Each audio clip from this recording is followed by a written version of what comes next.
আসসালামু আলাইকুম সুপ্রিয় শিক্ষার্থীবৃন্দ, আপনাদেরকে স্বাগতম জানাচ্ছি ইনফো হাইভের পক্ষ থেকে। আজকে আমরা একটি অঙ্ক শিখতে যাচ্ছি, যে অঙ্কটি এমন যে টাকায় 5টি লিচু ক্রয় করে 4টি দরে বিক্রয় করলে শতকরা কত হবে। অর্থাৎ আমাদের ক্রয় এবং বিক্রয় মূল্যটা সমান কিন্তু পরিমাণটা ভিন্ন। সেক্ষেত্রে আমরা কিভাবে শতকরা লাভ বা ক্ষতি বের করব, এই অঙ্কটি হলো এমন। এবং এই অঙ্কটি বিভিন্ন নিয়োগ পরীক্ষাতে অসংখ্যবার আসছে এবং আমরা এই অঙ্কটি করতে যাচ্ছি একেবারে শর্টকাট টেকনিকে। মাত্র 2 সেকেন্ডে আপনি উত্তর করে দিতে পারবেন।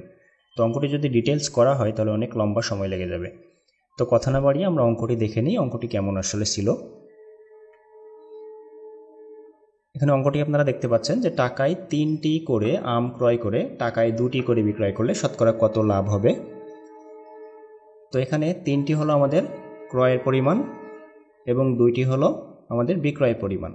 তাহলে আমরা শতকরা কত লাভ হবে সেটা নির্ণয় করতে বলছে। তো এটা নির্ণয় করার জন্য যে শর্টকাটে আমরা করব তার একটি সূত্র আছে। তো আমরা সূত্রটি দেখে নিই। সূত্রটি হলো 100কে বিক্রয়ের পরিমাণ দিয়ে ভাগ করব এবং অতঃপর গুণ করব ক্রয় ও বিক্রয়ের পরিমাণের পার্থক্য দিয়ে। এখন আমরা তাহলে করে ফেলি, উপরে 100 আর বিক্রয়ের পরিমাণ এখানে আছে 2টি করে বিক্রয় করছিল, তাহলে বিক্রয়ের পরিমাণ হলো 2 গুণ ক্রয় ও বিক্রয়ের পরিমাণের পার্থক্য হলো 3 এবং 2 এর পার্থক্য হলো 1। সুতরাং আমাদের এখানে হচ্ছে 2 দিয়ে 100কে ভাগ করলে 50 হচ্ছে, 50 গুণ 1 মানে 50, উত্তরটি 50%।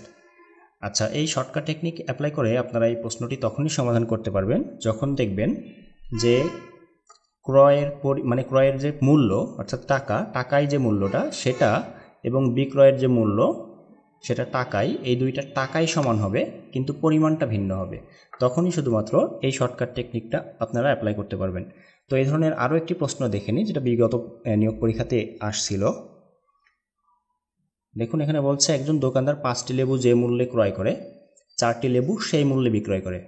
আপনাদেরকে বলছিলাম যে পরিমাণটা ভিন্ন হবে কিন্তু মূল্যটা একই থাকবে, ক্রয় মূল্য এবং বিক্রয় মূল্য একই হবে, সেই মূল্যে বলছে, তার মানে একই।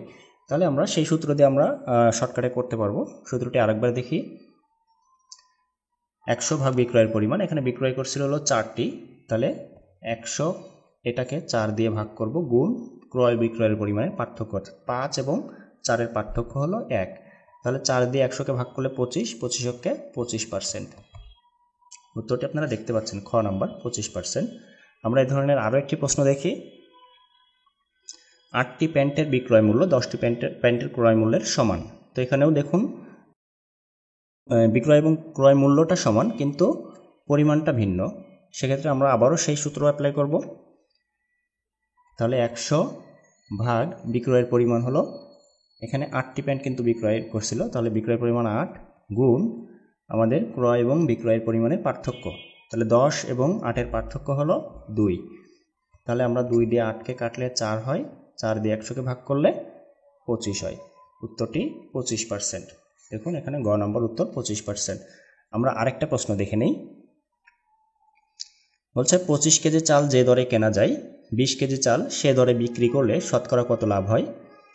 অর্থাৎ 25 কেজি চাল এবং 20 কেজি চাল, এই দুইটা চালের ক্রয় এবং বিক্রয় মূল্য সমান, তাহলে আমাদের শতকরা কত লাভ হবে। তো আমরা আবারও সেই একই সূত্র অ্যাপ্লাই করব।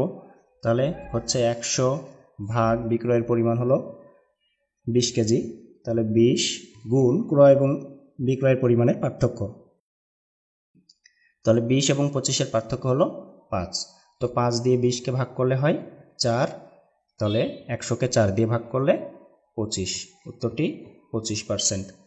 এখানে উত্তরটি হলো ক নাম্বার 25%। তো প্রিয় শিক্ষার্থীবৃন্দ, এবার আপনাদের জন্য আমি একটি অঙ্ক দিব, সেটি আপনারা সমাধান করে কমেন্টের মাধ্যমে জানাবেন। অঙ্কটি হলো 12টি পেন্সিলের ক্রয় মূল্য 8টি পেন্সিলের বিক্রয় মূল্যের সমান। দেখুন এখানে ক্রয় এবং বিক্রয় মূল্যটা সমান কিন্তু পরিমাণটা ভিন্ন।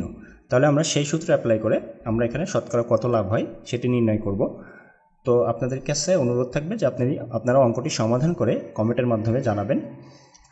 তো প্রিয় শিক্ষার্থীবৃন্দ, আশা করি বুঝতে পারছেন। আজকের ভিডিও এ পর্যন্তই ছিল। দেখা হবে সামনের কোনো ভিডিওতে। সবাই সে পর্যন্ত সুস্থ থাকবেন, ভালো থাকবেন। আল্লাহ হাফেজ।